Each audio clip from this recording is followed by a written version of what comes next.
It's 4 p.m. on the East Coast. Welcome to our America Decides election night coverage. I'm Lindsay Reiser. And I'm Vladimir Gutiérrez. We are live from Studio 57 right here in the heart of New York City. And folks, as you know, this has been an election year like no other, with a former president convicted of multiple felonies, facing even more indictments, and threatened by 2 assassination attempts. And he's facing a historic vice presidential nominee who has only been at the top of her party's ticket for 107 days. Of course, after President Biden stepped aside from the race in July. And America faces what could be a long counting of votes in a country that is deeply divided and anxious about the outcome. So in our electoral college system, the path to 270 could come down to 7 battleground states. We've talked about them all cycle long, have we not, Lindsay? We're talking about, of course, Nevada, Arizona, Wisconsin, Michigan, Pennsylvania, North Carolina, and Georgia. You'll be hearing about them early and often tonight, and our team of CBS News correspondents and reporters are spread out across the country. We are counting down to the first batch of exit polling as well, where we'll get a look at what is on the minds of voters. That'll come at 5 p.m. Eastern, but what a team. What a team indeed, and more than 85 million of you have already voted early, and of course, millions more will make their way to the polls today and throughout the evening. So let us begin in those critical states with our senior White House correspondent, Weijia Jiang, who's joining us now from Philadelphia. Weijia, it's great to see you. Happy Election Day. Let's talk about why the Keystone State is so critical tonight for both campaigns.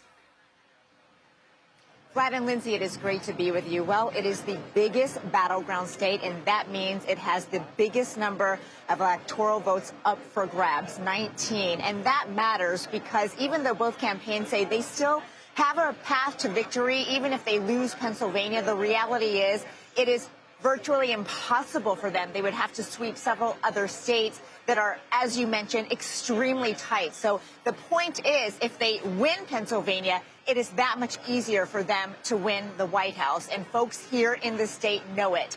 Anecdotally, we are hearing from our colleagues as well as from local election officials here in the city of Pennsylvania that turnout appears to be very high because all the voters we spoke with say they understand the assignment. They understand that the center of the political universe is right here in this state because it could all come down to this state right here. And that is why we are so closely monitoring. And good news, guys, in 2020, you might remember that Pennsylvania was not able to call the race until Saturday. Well, they expect to be able to do that much sooner this time around, thanks to new technology, new machines, more workers, and fewer mail-in ballots because we are not in a pandemic. So an exciting night ahead from right here in Philadelphia, guys. Okay, so Weijia, much sooner than Saturday.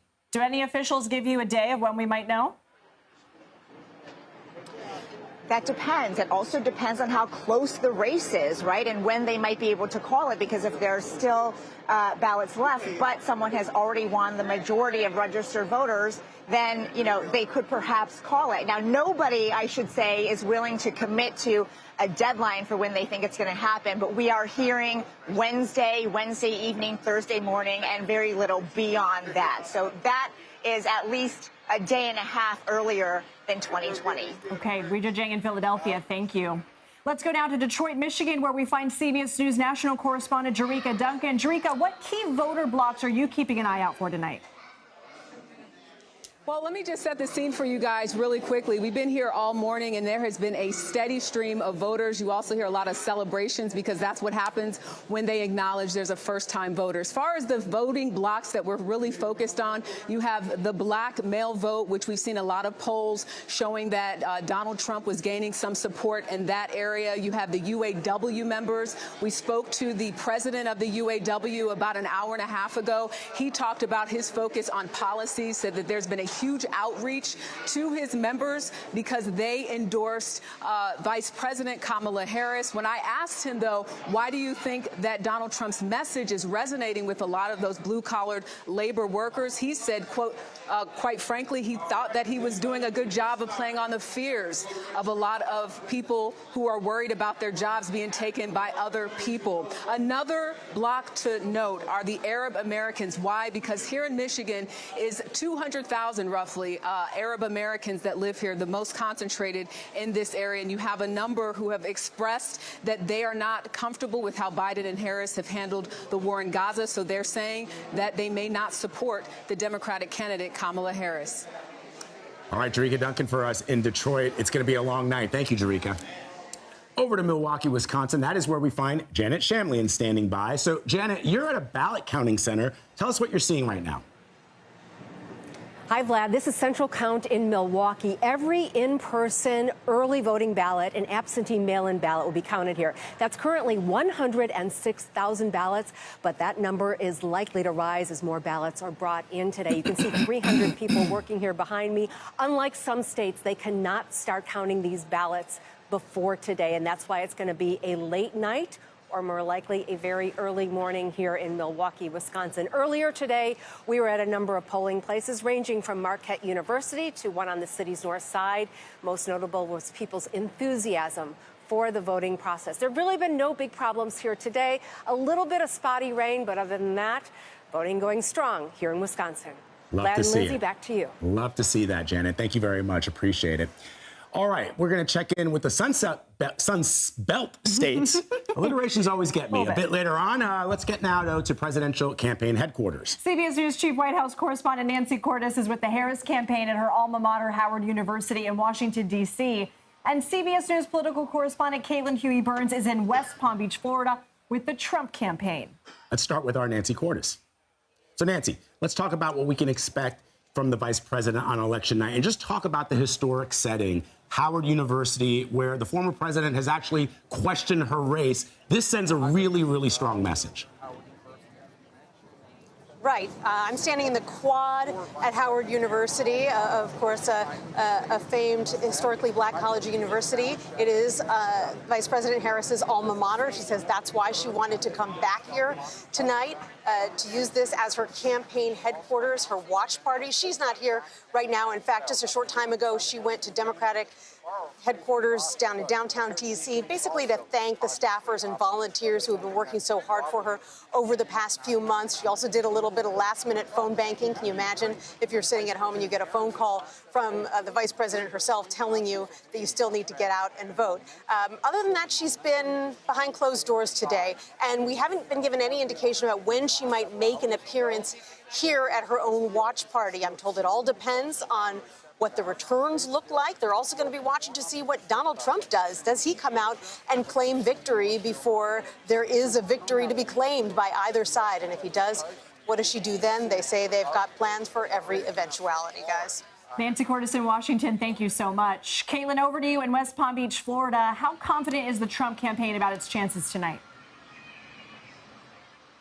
Lindsay, great to be with you. This has been a wild campaign, and the Trump team is exuding confidence, saying that the fundamentals of this race, especially the issues of the economy and immigration, favor them. But they've also acknowledged that this is a tight race. The biggest question is, how is the former president feeling? We've gotten a range of remarks from him. Even today, he visited a polling location where he cast his own ballot today in West Palm Beach.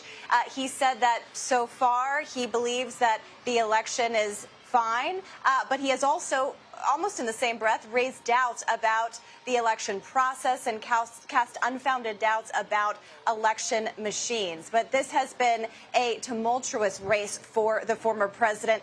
He has been campaigning for the White House for nearly a decade, including one term in the White House.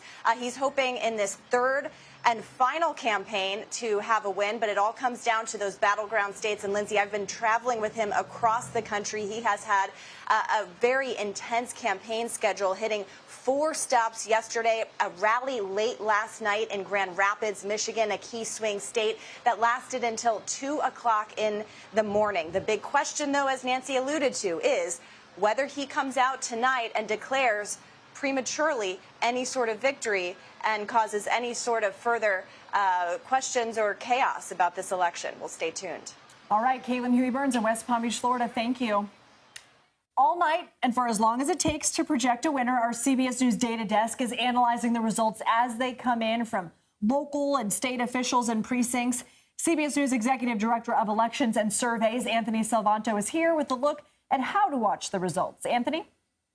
Hey, everybody. Anthony Salvanto here at the CBS News Data Desk with a look at how to watch election night here on CBS on Tuesday. Let me start with our up-to-date latest estimates from all the battleground states. That's the 7 tight states that you'll see here in white that will likely decide this in the Electoral College. And our CBS estimates, one after another, they're all close. They're all within the margin of error. You see, including across the upper Midwest there, Pennsylvania, dead even. That could be key. That's your map. Now, let me show you how to watch this as the results start to come in. CBS News will have exit polls from all the battleground states, sending interviewers to precincts as people are voting on Election Day. We will bring you that data as soon as the polls close. We will show you the estimates we have from each state in real time. As county votes start to report, we will first urge patience. I will remind folks that in 2020, here's an example from Georgia. When we got all the vote, it was a narrow Joe Biden victory. But if you had seen that at, let's say, 8 p.m., just an hour after poll close, it would have looked like this, where only a few counties had reported, many of them Republican-leaning. Have to wait for all the vote to come in a lot of close races. Now, as we go forward, I'm going to remind folks, one thing we always look for at the decision desk is the patterns and the shifts, comparing this election to the last one. For example, if in 2020 I had shown you this, it would have shown you that Joe Biden at the time, these blue arrows moving to the left, was swinging a lot of those counties around metro Atlanta. Donald Trump at the time was swinging a lot of these rural counties down in the central part of the state. We will show you how the shift is playing out in real time in this election, too. And the other thing I'll remind folks is where the votes come from and turnout. Sometimes on just a red and blue map, you can't see that. But if I turn the state on its side here, these higher bars are where you've got more voters. In metro Atlanta, this story is Democrats need a lot of turnout, whereas across the rural areas, fewer votes in each county, but Republicans tend to run up a rather consistent margin. That will be key for Donald Trump. So that's some of the ways that we will bring you all of this in real time as we go forward on election night. See you then. All right, Anthony Salvanto for us. Thank you, Anthony. Let's go now to CBS News chief political analyst John Dickerson, who's joining us now from Times Square.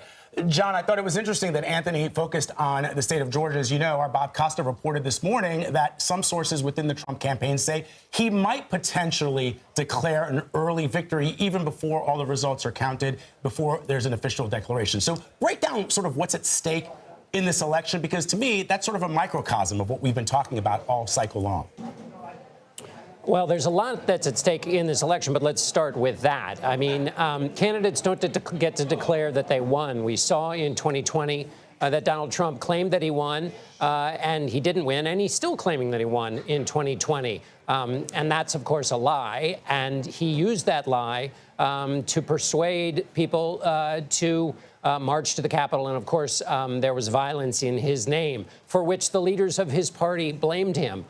For making a historic attempt to overthrow 81 million votes. So this looks very much like the same playbook. Now, that's just, so far, this is just speculation about what the former president should do, so we should be careful to note that. But that would be, very similar to what he did last time and suggest, the possibility of trouble this time around. But, of course, the rest of what's at stake is, of course, what the presidency is all about, which is the serious complexity of running the United States, which is a very difficult job. All right, John Dickerson, always appreciate your analysis. Thank you.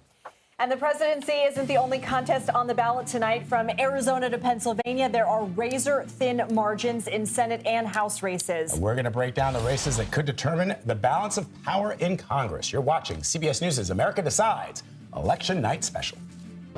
I mean, I'm a queer person in this country, and I'm very afraid of losing my rights, and fingers crossed that doesn't happen this week.